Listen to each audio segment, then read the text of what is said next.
Thank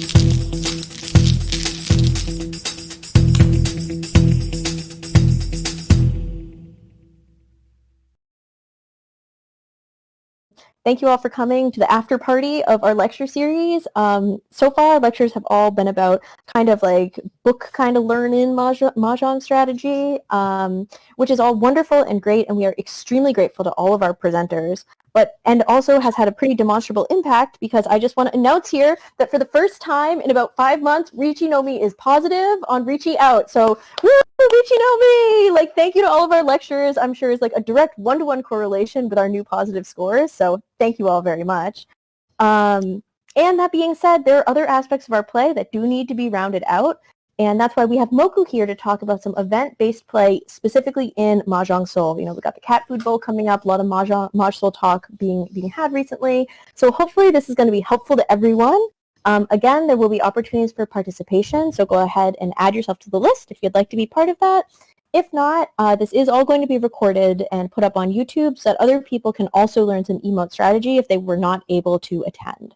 So all that being said, our lecturer today is Moku, a longtime friend of mine, as well as an expert emoter.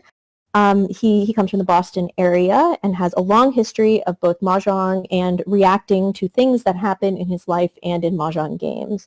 So with that said, Moku, I'm going to hand it over to you to start our after-party presentation. All right, thank you so much, Claire. All right, and I will just get started right away. Here's the situation. We have Kurisu playing Ichihime.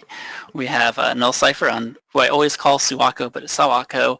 And we have Korek on Keiku. So if you guys want to, hold on, I'm going to see if this works.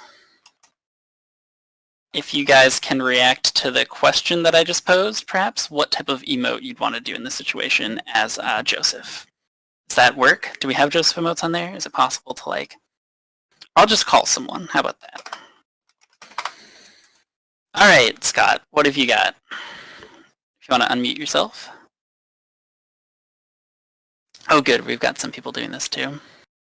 Ooh, a thinking emote by Alex. That's a good one. That is not a possible emote. I don't hear Scott at all. I'm sorry, I forgot. Oh, okay.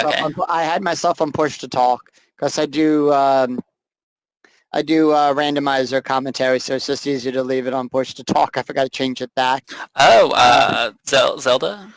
Yeah, Link to the Past. Link to the Past, yeah. Oh, that's a good one. Anyways, yeah, so what are your thoughts on this particular situation here? I don't know, because I don't use Joseph, so I wouldn't know. All right, that's okay. How about just like, what type of emote are you going for here? What do you are you nervous about this reach? It's a little bit later. You've got some safe tiles. I'd probably use the one that PL just posted. Okay, very good. All right, thank you very much. Yep. Sounds good. And we've got some reactions here. So I'm going to go ahead and say that thankfully no one did the shocked emoji. I was going to say I think that's the first thing that a lot of people would use. No one used it. Excellent. That's definitely not what you want to use here. I would recommend in this situation a thinking emoji. We had some people use that there. Just because, you know, you don't want, we have some safe tiles, you know, we really want to take a more holistic look at the board when we're making these emojis. You don't want just to go right away. And that's what I'm trying to get a point here, is that we're going to talk about some thinking strategies for your emote play, not necessarily going with the first one as fast as possible.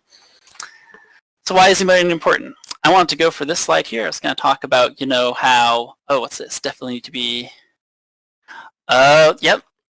That is another great point, Alex. You do also want to consider your position when making emotes. Very good. All right. So is emote important? I was going to have some bullets here about how, you know, you want to take every advantage you can in your Mahjong game and like every aspect, every tool. But the Twitter of, you know, just had a great comic here about how, you know, if you're bad at emoting, people might just not want to play with you as much. So very important to have a good emote game. It's like, you know, when you slow play when you're first laying out, it's all okay, but to really have a good, enjoyable Mahjong experience, you're going to want to be able to emote well. So we're going to talk about some basic emote strategies here. We'll talk about, you know, your regular emotes, even some bonded emotes. We're not going to go over the event emotes, especially super broken event emotes that are just like way too broken. I don't know why they even tried to have that in the game. All right. So we're going to have this one here again. I guess I'll just pick someone for what you're going to use here. Let's see here now. Pick. All right. Tips. Nice. Yeah. All right. This situation. This is an interesting one. I feel like you don't want to give away too much, but you also want to let them know that they discarded the 3-so. Oh, yes. I think you use the bottom right deadpan stare face. Ooh, you know what? I think you're right here. I think I have miscounted on that Sanzo discard.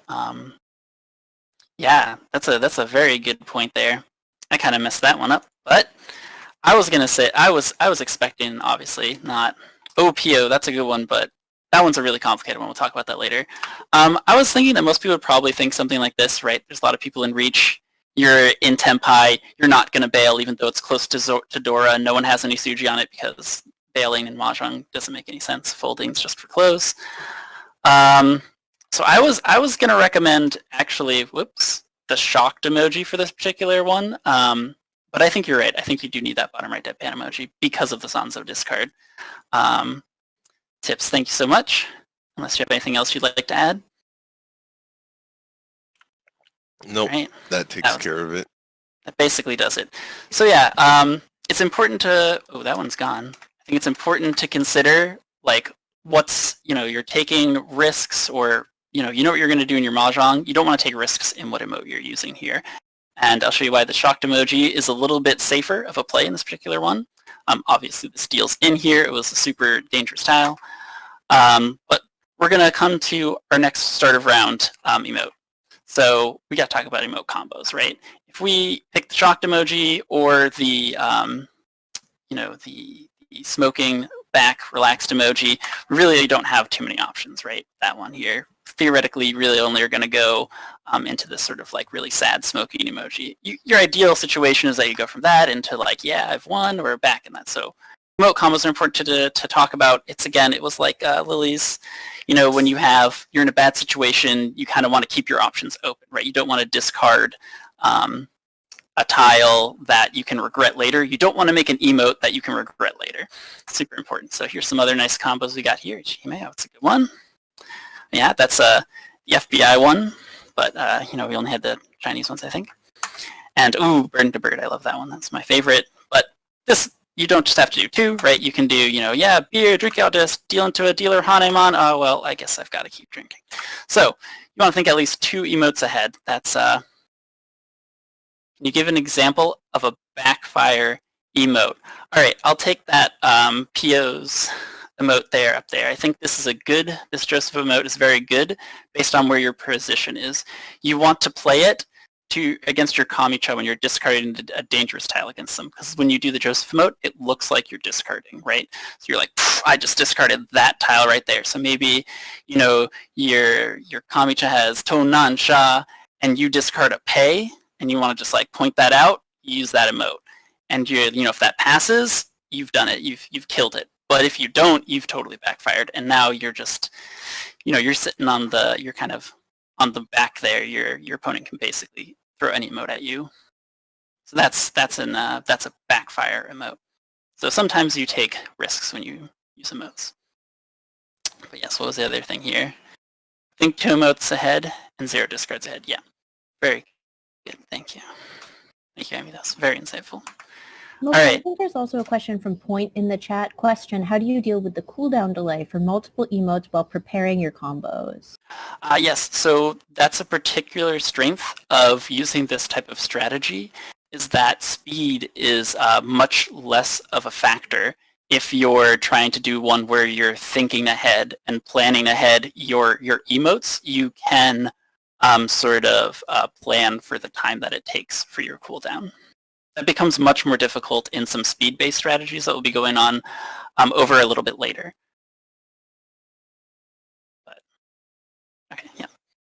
There we go. All right. We have one more question in the chat. Sorry again. I'm so sorry about this. Are there any situations when the bird emote would not be indicated? And what do you mean by indicated? Like when it wouldn't be good to use, or? This was my question. I may or may not live with someone who uses the bird emote quite frequently. I'm just wondering, Yes. are there any situations where the bird emote could potentially be a backfiring emote, or is it really kind of a universally advantageous emote to use? Oh, thank you. A very good question. This is getting a little ahead in the lecture. No, not a problem. But yes, definitely a very good question that I was expecting and hoping for. So thank you for asking that question. I think it is part of the bird emote, and also some other emotes we'll talk about later are really part of a strategy where you do just use one emote as a universal, like, sort of catch-all emote. And then it becomes more important, again, like your timing becomes very important, right? If someone reaches and you like bird emote, but you're like the last person to emote, that really like just doesn't look great if the only emote you're using is the bird. Or if, again, you can get caught in that cooldown timer if you're just like sort of spamming it and someone does something, you don't have time to reaction emote.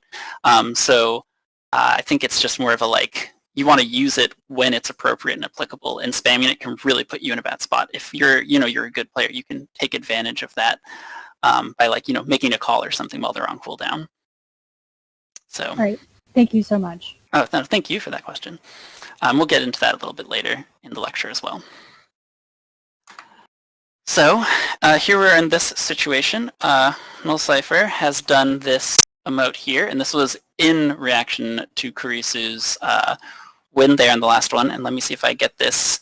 This was to, I'm quoting here, or paraphrasing, to make you think that my will is broken. So here's a very good emote play. It's separate. Oh. All right, well, thank you for coming by. Sorry, I'm racking someone there. But to think that your will is broken, and here I am, right, like, oh yeah, Nullcipher's out, that was a great hand, and then immediately follows up with a pwn.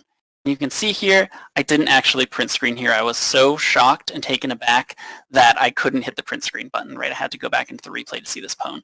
This is important to show that calls also count. It's very important to think about when you're thinking about what your emotes are and what you're going to use, is like what calls you can possibly make and combo into that type of thing. So here,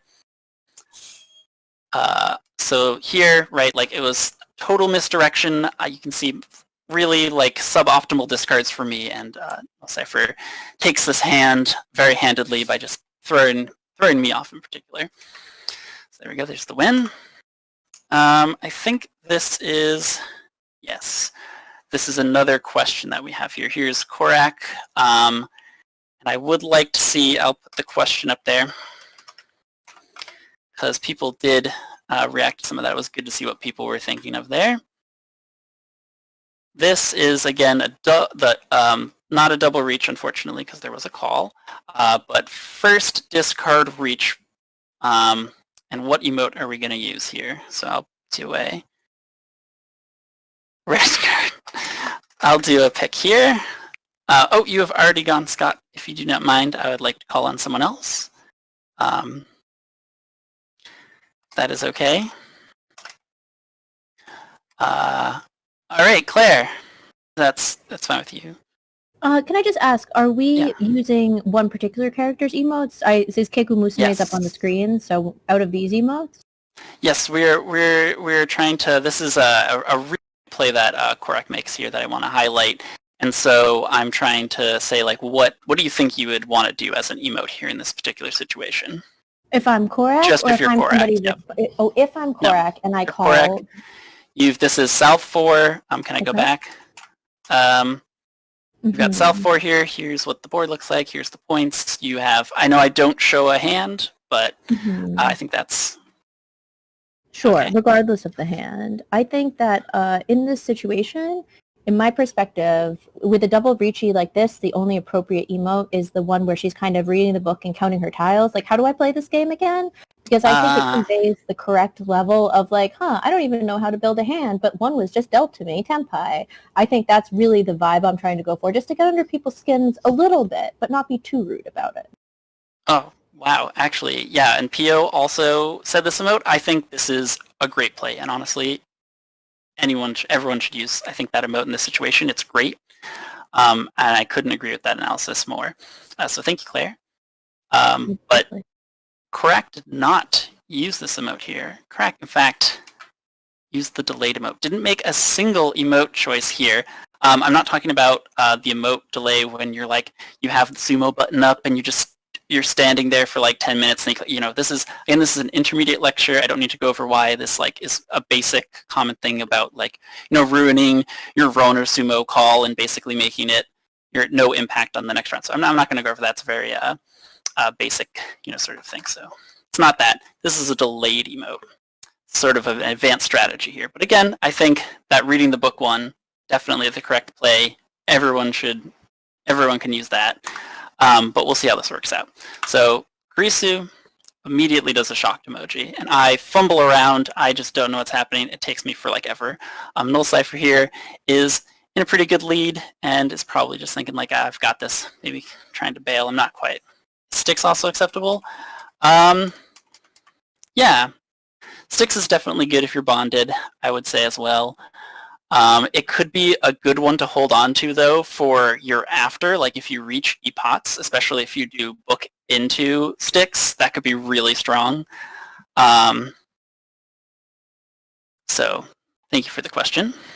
Someone was asking about using the sticks emote in this particular situation, but we'll go here. This is what happens.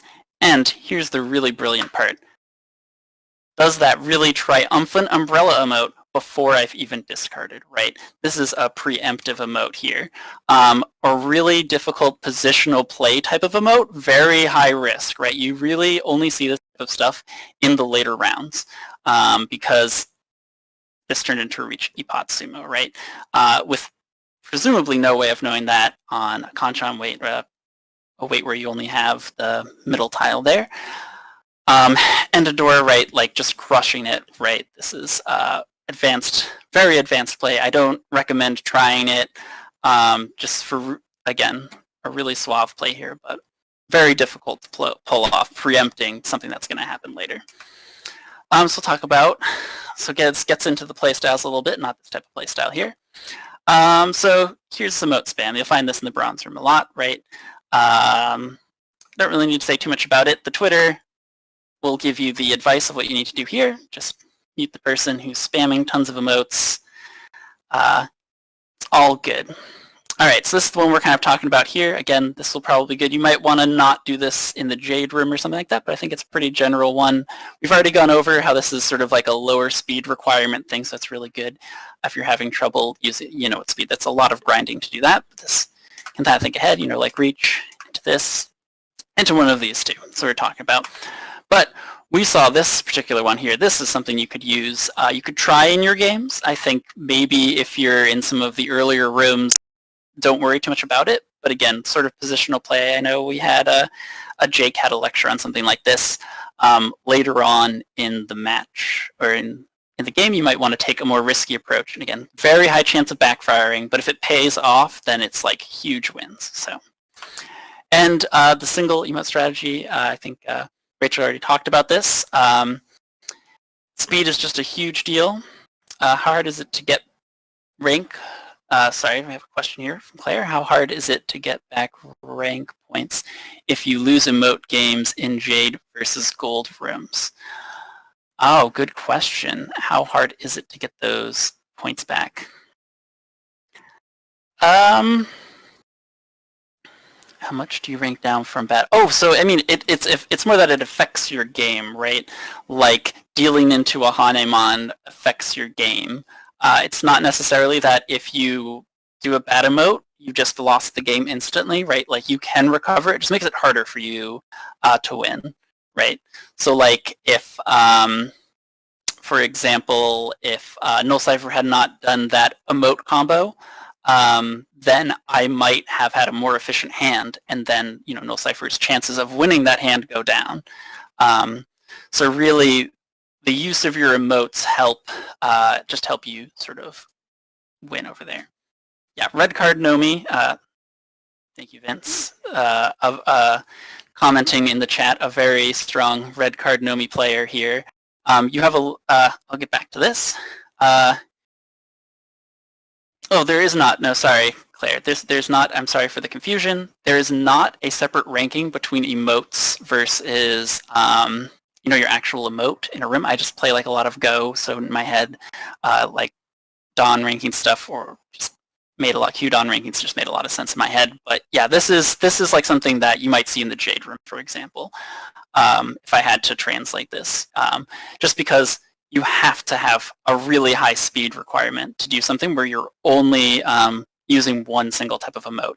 And we've already talked about that a little bit there. The other thing to note is that there's a very limited character pool, because if there's any like counters or anything to your emote, then you're like a sitting duck here. So if we're going forward here, yeah, okay. So one thing I know that you're probably thinking about, you've already looked at this. This is a really glamorous strategy. So you've looked online and you've seen these UE guides for FBI only emotes, right? It's sort of out of dated because Hinata has this emote here, just completely counters it. So really fallen out of favor. But I just wanted to point that out. That's why if you're online, you might see guides for that. All right. So we're gonna call on about picking the right character, a little bit more of a holistic part. This is going to be the last part of the lecture here. You're going to have to think about the play style, skill level, game structure, all these types of things to pick character that's correct. So one aspect you can think of, again, you're going to want to think of all the different types of things for different situations and balance them out off of other characters. So, maybe we'll just talk about Reach. We'll keep it simple for now. We have a sort of meh, okay, it's getting kind of scary. Oh man, that's really scary. And then this is just broken. Like, I don't know why they allowed it in the game. But, basically if people have sort of lower reach emotes, maybe if you're high reach strategy, you could pick better reach emotes. And if you have better ones, maybe you want to try and, pick different areas.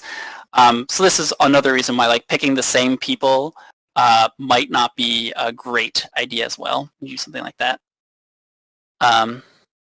Yes, this is for after you reach, in particular, this particular one.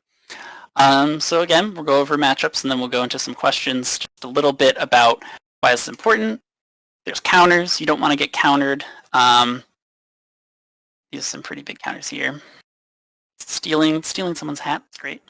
But also, one thing to consider, kind of a niche thing, is sashikomi emojis, where you're helping and boosting someone else's. It's kind of like emojiing into someone else's emoji to boost it. So you can see here some good examples of that right there. So who do you pick? I'll call on someone else's here. Let's see, we pick someone. All right, Carrot, come on in here. So this was, I think Rachel actually asked me about this before, if I can give a little bit of a setup. This is a situation where you don't have a lot of good options for characters to pick with a lot of good, emotes in this particular situation, but your opponents are Wanjiro, Hideki, and Miki, and you may be you lost your account, or you're just starting, you've only got Ichihime and Miki. Well, I don't know if it's because Ichihime is the mascot character for the game, but I feel like because she has such a breadth of usable emotes in basically every situation, she's pretty much busted S tier, and it makes it very difficult to try to branch out to other characters when you have to compare their relative event. They might be better in a particular situation, they have better deal-in reacts, but they don't have as good reach emotes, So Yes. I think in terms of just if you're going up against a wide, varied pool of opponents like you have here, it's hard to go wrong with Ichihime. She's very much the Mario of Mahjong Soul as far as emotes. Yeah, I couldn't agree more with that. She's just, they really give you a good starter that's very well rounded and everything here, and you've got another Miki, so you're just gonna clash with that. So yeah, I think that's a very good idea, but there's one thing I think we're missing here. Hideki here is fully bonded, so could use that dog emote, and it's going to be really hard to play Ichihime when you're playing against 2 dogs, I think. I think you could make it work, but it's just, you could be getting double dog emotes. If people are willing to like Sashikomi emote into each other, you could be in a really dangerous situation. So I think it depends a bit on the tournament structure, right? If it is maybe like a first place only, Ichihime probably the best pick in this situation for the reasons that you stated. But if this is just like a regular like ladder match or something like that, I'd be very hesitant to pick Ichihime in this situation, even with the inefficiencies like you pointed out with Miki. So, but all right, thank you very much. I think that was very well spoken. We've got one more here. Make this a little bit easier and show you all the emotes. Oh, is no one there? Am I in the wrong room? Oh, no one is waiting to be called on. Okay. Does anyone want to, anyone haven't gone who wants to be called on? All right. I guess I'll just pick from here then. Right? Good. Once, twice. Sold. All right. Claire, you're up. So if I am faced with this room where I've got 2 Ichihimes and 1 Sora, kind of what I'm thinking about when I'm picking a character is like what's missing from the range of emotes there, right? With Ichihime on the one hand, all of her emotes convey a lot of emotion. Like they're very evocative, kind of it's very in your face. Sora, on the other hand, is a little bit more subdued, but I find personally his emotes like the wailing sob, the coughing blood, you know, it actually, even though he appears on the outside, if you just looked at his character design to be a very kind of, you know, one-dimensional character, that with both characters, you're looking at ones that have just like a lot of big personalities. Because of that, I might pick Yui, because she's kind of a good counter. You know, I can imagine, you know, Ichihime throwing some of her shock or superb. And, you know, with Yui, I have the option to just be, like, so bored by it, like, not even here for it, FBI. So Yui is kind of, like, my gut choice on this one. My only argument in favor of using Nadeshiko instead in this situation is that we're playing against children, and Nadeshiko is an adult. So you kind of have the natural advantage of age here. Like, you've got a character who can drink and does drink in, you know, most of her emotes. And so I really do feel like she is a strong choice if you want to kind of do more of the, like, I'm the only adult in a room full of children situation. So I can see arguments for both. I think me personally, I would select Yui.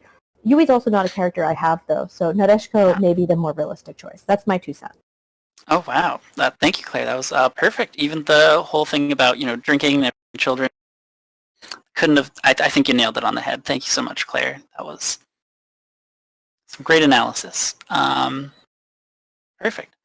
Well, thank you, everyone. Let me see if I can go forward. This is just a bit of summary here. Could you get backfire as an adult if your game is trickling down? Yeah, it is. Yeah, that is a good point. Because you're getting beat by children. Embarrassing. That is true. But okay, so to summarize, I think especially in your games, you should be trying, unless you know you're already a killer at emote strategy and you can do some like single emote stuff like that. Think a few emotes ahead. You know, consider some calls. Try to preempt emotes and think about your matchups before you're going in. Just don't blindly do these things, and hopefully you'll be able to make some good decisions about what emotes to pick. All right, so you got some questions. Yeah, if you want to, okay, let me see now. Arliende, if you wanted to come on and ask that question, or we could just... He prefers to not be on voice. Okay, perfect. Then what emotes should you never use? I'm going to say that that is very matchup dependent. Again, like we showed before, if your emote... What, did I miss that? If your emote has like a hard counter, you probably just want to go ahead and never use it. But otherwise, a lot of them have a lot of niche that they are very useful in. So, yeah, good question. I would say for the most part, that's not the case. You're gonna have a situation where you want to use it, unless again you're going for a strategy where you're only using one. Okay, thank you. Good question. Carrot's going to ask, is it considered bad manner to make the other people at the table sit through double emote before declaring a game ending sumo or run? So it's not that's necessarily bad manner. It just takes away a lot from it. It definitely can be considered bad manner, but it takes away a lot from your like roan, especially if you're playing a character that has a very big roan. Like I played Joseph, so I'm not going to try an emote before that because I want people to be terrified of my roan call. And pretty much everyone has a good roan call. You don't want to like really take away from that. And then you're also weakening your next round emote by emoting before that, right? You really. So I think in general it's not a great idea.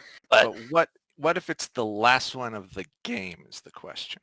So yes. So you reach, and then someone discards the tile, and they get that dreaded pause. And you're playing Chiori because you're going for maximum troll value, and so you do the double combo off of yourself before hitting Roan. Do you think that's ever too much on the last win?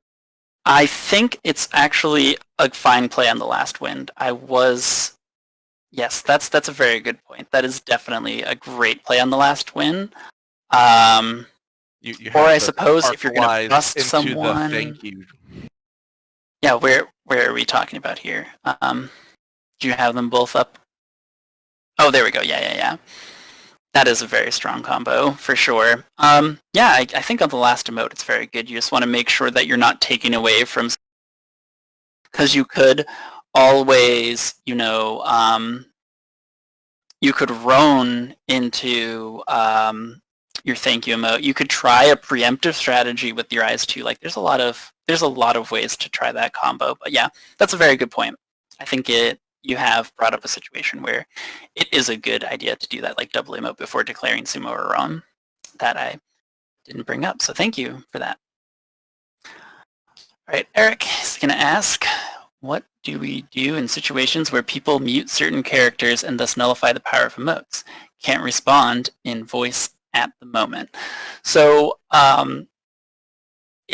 there is sort of like if everyone mutes everyone, it takes away the like emotes, but then you're probably just going to play on Tenho. So you've got to assume that most people are trying to play for emotes and characters and things like that.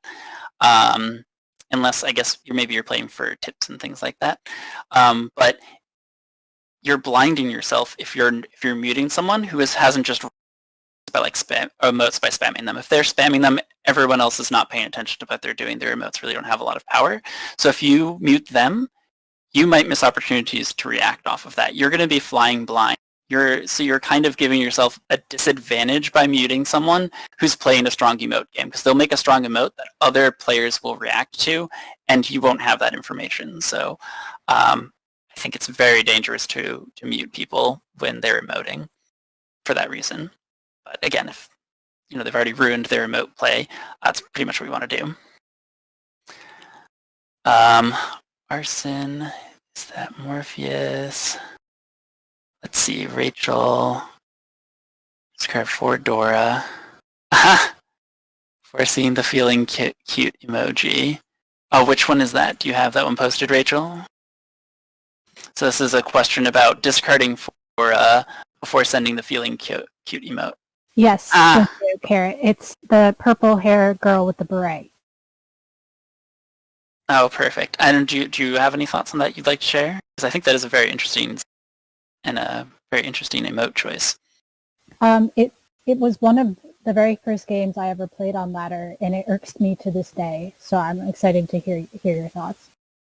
Well, I think that is sort of the crux of that. There is that would confuse me as well. I would really be like, what is going on with this player right here, and really off balance, which I think is a strength of what you're trying to do in your emote strategy. You couldn't even play for like a long game like that. Like if you had to play multiple games against this person, they could really slow roll a lot of their emotes. It gives their next ones much more impact. Yeah, I'm not quite sure how I would react to that. That is definitely a strong play. This was one of your first games. You saw it in a bronze room? That's wow. Thank you. Our Rielende, I'm sorry. Is it ever worth it to purposefully deal in if you have the perfect emote reaction for that? Yes. Again, we've talked about Sashikomi in some of the lectures here, and definitely there are situations to deal in Mahjong without emotes, and it becomes that much better if you can have a good emote reaction for it. And again, like the last question, you might be going for a play that is longer term outside of your current game, and if you can make a really strong play like that, you might be able to get irk other players into making mistakes in future games because of how good your emote play was. All right. What about Claire asks, what about some emotes that could mean more than one thing? How do you understand what they mean? Are they context clues? I get confused with slap and clap emotes.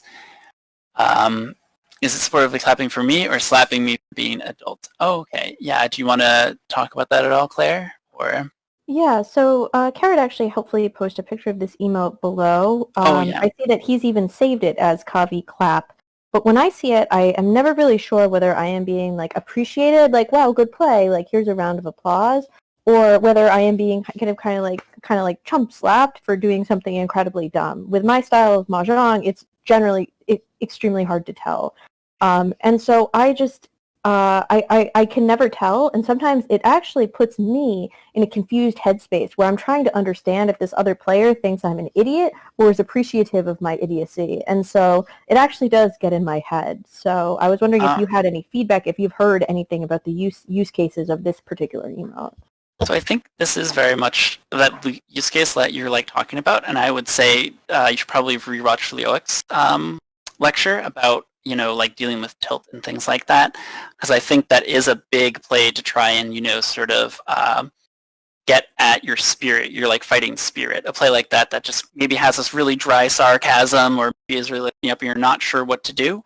I would look towards sort of not tilting in that particular situation. So Leoc did a very good lecture on that. So. Thanks. I actually have a follow-up question to it, which is it appropriate to ask people what their emotes mean before or after the game? And how do you deal with it if they won't tell you?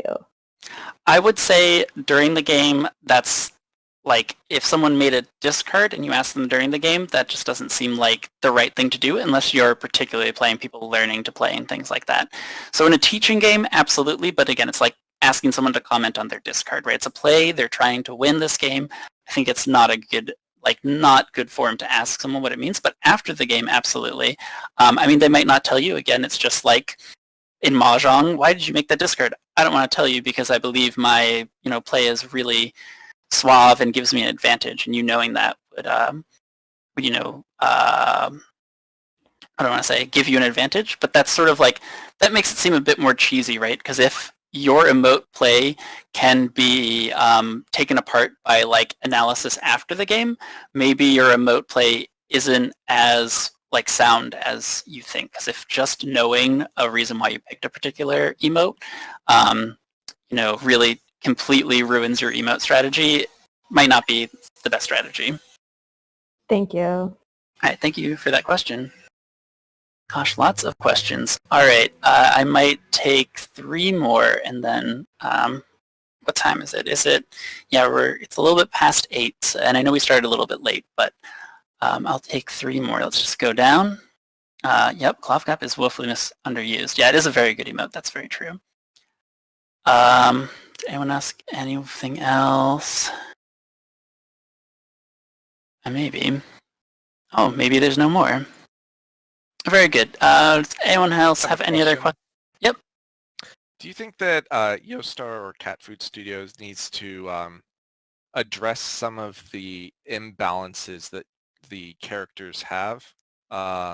Because clearly there are some characters, especially through event skins or holiday emotes that are considerably stronger than other characters, or some characters that don't unlock their true potential until you go through the very lengthy bonding process. Do you think that these are balance problems that Yostar or Cat Food Studio should address through balance patches, or is this something that you think that the community can shake out for itself? So I think there's another angle. I don't know if we were talking about Tips brought this up actually, but I mean, they are trying to make money. So when Keiku gets like amazing emotes that you have to buy during like holiday event, I mean, it just makes sense monetarily that for them to make it really busted. It's like when you release a DLC character in a fighting game, usually they're overpowered because you're going to want to buy them to play in some like tournament or something like that. And yeah, so I think of course you run the risk of just there only being one character that's good, and so that's why some of these, like you were saying, like these holiday emotes and stuff are only up for a limited amount of time to sort of, yeah, definitely. No, I couldn't agree more. Again, this could go on a big rant about Keiku, just super strong, you know, was a free character, but not available anymore. But I mean, again, there's a money aspect to that is important to think about, and also with some like weaker characters and things like that. What do I want to say? Like, there's Dan is in Street Fighter, right? Some people like to play from a weaker position, especially if you know you're really skilled compared to the rest of the room in emotes. So there's room for characters that are underpowered in games, and also there's this idea of imperfect balance, right? When you're designing a lot of games, you make characters that are stronger, that are specifically like countered by characters that are weaker. So maybe there's a really, really good strong emote, but you know this character that is overall weaker has an emote that counters that. And so now there's this interplay, and you have to make decisions based off of like what the setup is. So like here, like let's say before even Hinata was released, maybe Yui is really strong with that FBI emote, but it still is a different type of choice based off of the characters here, right? Like Nadeshiko might still be the better choice because of what characters you're playing against. Yes, and being overused can make it. But I mean, there's also like sometimes communities ban characters. It does happen. It could, you know, I think just a few more buffs to Keiku, and people might have to, the community might have to really look at this. I don't think we're at that point yet, but it's something that other communities have done before, right? Banning characters. So it does happen, and we could see that in the future depending on how Cat Food Studios decides to these things. All right. Does that answer your question? Is that? Yes, thank you, Moku. Okay, very good. So I think that will be it, maybe. Maybe I'll call it here. So thank you, everyone, for the great questions. I'm glad there was a lot of and thank you for listening to my lecture here. And thank you, Riichi Nomi, for having me. Thank you, Moku, for providing this critical content. As always, if you have any more questions about emote use, you've got specific situations you need Moku's help going over. I know there's a couple more questions in the chat that we didn't get to in the course of this lecture. We'll definitely be around in voice. We can feel free to, you know, talk about these things after the lecture, maybe over text, or you know, if we stick around in the voice channel for the rest of Riichi Nomi game night. But Moku, thank you again very much for coming. This concludes the Riichi Nomi summer lecture series. Let me know if you've got ideas for lectures for the fall, but I hope to see you all out there winning and having really excellent emotes as you do it. So thank you guys all again for coming, and that is the end of this lecture.